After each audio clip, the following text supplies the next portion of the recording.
Hi guys! So for today's video, ipapakita ko sa inyo yung changes na nangyari sa katawan ko simula nung naging daddy ako. Oh, baka may mga mag-react na mga babae dyan ha. Hindi lang kayo may changes sa katawan, syempre kami din, di ba? So ipapakita ko sa inyo ngayon yung changes sa katawan ko sa pamamagitan ng pagsuot ng mga damit. Yung mga sinusot ko noon versus ngayon, susutin ko sila uli ngayon. Dahil grabe hindi ko na sila masuot ngayon. Grabe yung changes. So sa mga daddies dyan, sa mga new daddies, alam ko makaka-relate kayo dito. So tara, samahan nyo ako guys.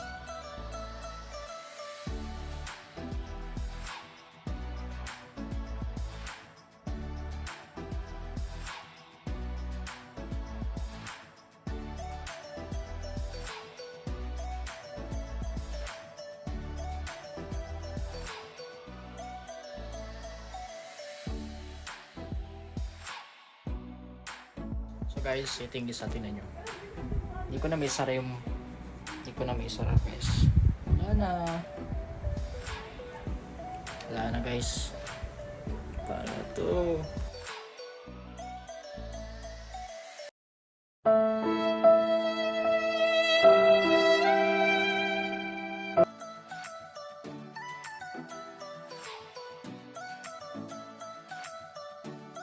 So guys, dito sa taas, naisasara ko pa siya. Pero dito sa bandang baba, wala na. Ang pangit na guys. Yung makikinchan ko guys sorry Muntis na ako guys.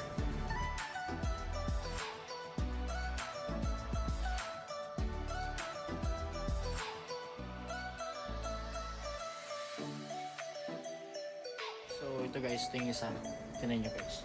Sobrang fit na siya, and then dito, tingnan nyo. Wala na.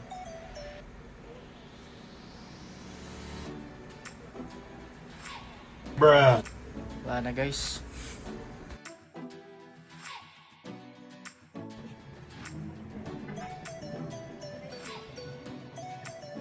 So hi guys, so ito na yung isang damit na gustong gusto kong suotin dati kasi ang ganda, pero ngayon wala na wala na guys. Bakat na yung tiyan ko. Ang pangit naman na tignan pag sinot ko pang sagwa na. And then nagpalit na rin pala ako ng pantalon. Ito yung gusto ko kanina. So ito yung masikip na, and then bumili na ako ng bago. May suit naman ako paglalabas kami ni Mahal. So guys, ang susunod na isusot natin is yung paborito kong isuot tuwing Friday nung nag-onsite pa ako. Pero ngayon kasi naka-work from home na, so yun. Nakaupo na lang, tumataba yung siya, lumalaki. So yun, susot natin yung corporate attire ko. Yung Friday sinusot yun guys sa work. So hi guys, so ito yung sinasabi ko sa inyo, yung favorite ko na suot yung Friday na naka-onsite pa ako. So hindi ko alam kung masasabi ko pa bang favorite ko ito, kasi wala na sayang, kailangan ako mag-diet.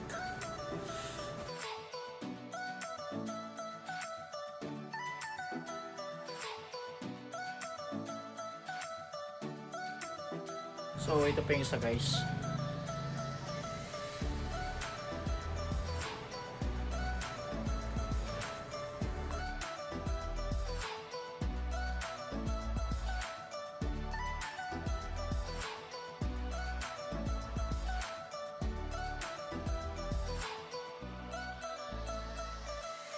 So yun guys, dito tayo ngayon sa kusina dahil doon na yung Disney Princess ko sa kwarto. At the same time, sa labas may mga nagkikwentuhan, maingay sila. So dito natin tatapos yung vlog natin. So ayun lang nakita nyo yung changes ko. Grabe no? Hindi naman siya ganun kagrabe. Hindi okay lang talaga ako kasi hindi ko na masod yung mga gusto kong suotin. Okay. And then, ayun lang hindi naman sa sinasabi ko porque naging dati na ako is nagkaganto ako. Sadyang nawalan ako ng disiplina sa pagkain, parang proper exercise. Kasi syempre yung oras natin is naibibigay na natin sa pag-aalaga sa baby natin. Okay? Diba, babalik naman tayo dyan sa pagiging physical fit. But for now, daddy muna tayo. So yun lamang guys, maraming salamat sa panonood at huwag kalimutang i-follow ang Facebook account, like, comment, and share.